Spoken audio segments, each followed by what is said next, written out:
organisasi atau institusi yang menyediakan layanan pendidikan kepada siswa atau peserta didik. Lembaga pendidikan dapat berbentuk formal ataupun non-formal. Pendidikan formal ialah jalur pendidikan yang terstruktur dan sistematis yang diselenggarakan di lembaga pendidikan dengan resmi, dengan jenjang yang jelas, mulai dari pendidikan dasar, menengah, hingga berlangsung selama 6 tahun dan merupakan jenjang pendidikan yang formal level rendah yang sangat menentukan pembentukan karakter siswa. Di level inilah awal mula anak mendapatkan ilmu pengetahuan dan juga penanaman nilai-nilai yang nantinya akan berguna dalam kehidupannya. Karena pentingnya sekolah dasar dalam mempersiapkan karakter anak masa depan, maka penyelenggaraan sekolah dasar tidak dapat dilakukan secara asal-asal saja, hanya mementingkan kualitas dengan mengabaikan kuantitas. Di sisi lain, pembentukan sumber daya manusia yang berkualitas ditentukan oleh kualitas pendidikan. Untuk itu, penyelenggaraan pendidikan khususnya di jenjang sekolah dasar harus diperlihatkan kualitasnya. Di dalam pendirian sekolah dasar ada beberapa tahap perencanaan yang harus kita ketahui. Pertama yaitu studi kelayakan dan analisis kebutuhan. Di dalam studi kelayakan dan analisis kebutuhan ada beberapa tahap juga yang harus kita ketahui. Yang pertama yaitu identifikasi kebutuhan komunitas. Artinya, melakukan survei demografi di area yang dituju untuk mengetahui jumlah anak usia dasar, tingkat kependidikan, orang tua, dan kebutuhan spesifik masyarakat. Misalnya, sekolah dengan kurikulum tertentu. Yang kedua yaitu analisis persaingan, yaitu mempelajari sekolah-sekolah dasar yang sudah ada di sekitar lokasi, mengidentifikasi kelebihan dan kekurangan mereka serta peluang pasar yang belum terpenuhi. Yang ketiga yaitu penilaian sumber daya, yaitu artinya mengevaluasi potensi ketersediaan guru, staf, dan dukungan masyarakat. Yang terakhir yaitu legalitas dan reguler, artinya memahami semua peraturan pemerintah terkait pendirian sekolah dasar, termasuk perizinan dan dari Kementerian Pendidikan, Dinas Pendidikan Daerah, dan Bangunan. Tahap yang kedua yaitu penyusunan visi, misi, dan tujuan.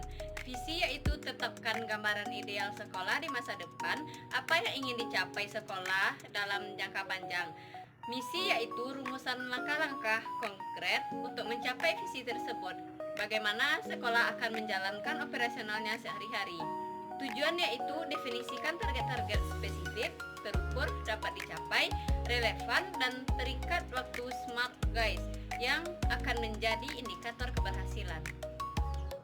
Yang ketiga yaitu pengembangan kurikulum dan program pendidikan. Ada beberapa tahap. Yang pertama yaitu pemilihan kurikulum. Menentukan kurikulum yang akan digunakan, misalnya kurikulum merdeka, kurikulum internasional, atau kurikulum kombinasi. Yang kedua yaitu pengembangan program unggulan, yaitu merancang program khusus yang akan menjadi nilai tambahan sekolah, seperti program keagamaan, seni, olahraga, dan teknologi. Yang ketiga, mengalokasikan waktu belajar, menyusun jadwal pelajaran sesuai dengan kurikulum dan kebutuhan siswa. Yang keempat yaitu tahap pelaksanaan dan pengawasan awal. Tahap selanjutnya yang keempat yaitu perencanaan sumber daya manusia, di mana yang pertama struktur organisasi.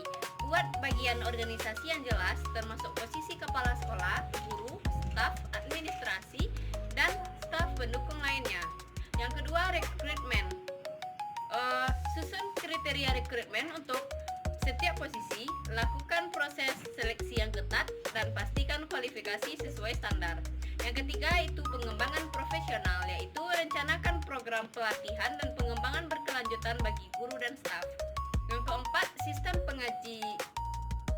penggajian dan kesejahteraan. Tentukan skema gaji, tunjangan, dan fasilitas lain untuk menjamin kesejahteraan karyawan. Yang kelima yaitu perencanaan sarana dan prasarana. Ada beberapa tahap. Yang pertama, pemilihan lokasi. Pemilihan lokasi yang strategis, aman, mudah, dan diakses, dan kondusif untuk kegiatan belajar dan mengajar. Yang kedua yaitu mendesain bangunan. Merencanakan tata letak bangunan sekolah, termasuk ruang kelas, perpustakaan, laboratorium, ruang guru, kantor, toilet, kantin, dan area bermain untuk memastikan sesuai dengan standar keselamatan para siswa. Yang keempat yaitu perizinan bangunan. Mengurus semua izin yang diperlukan untuk pembangunan atau renovasi gedung. Tahap yang keenam yaitu perencanaan keuangan dan anggaran, yaitu 1. Proyeksi anggaran. Buat estimasi biaya pendirian seperti pendirian lahan, bangunan, serta perizinan, dan biaya operasional tahunan seperti gaji, pemeliharaan, dan pengembangan.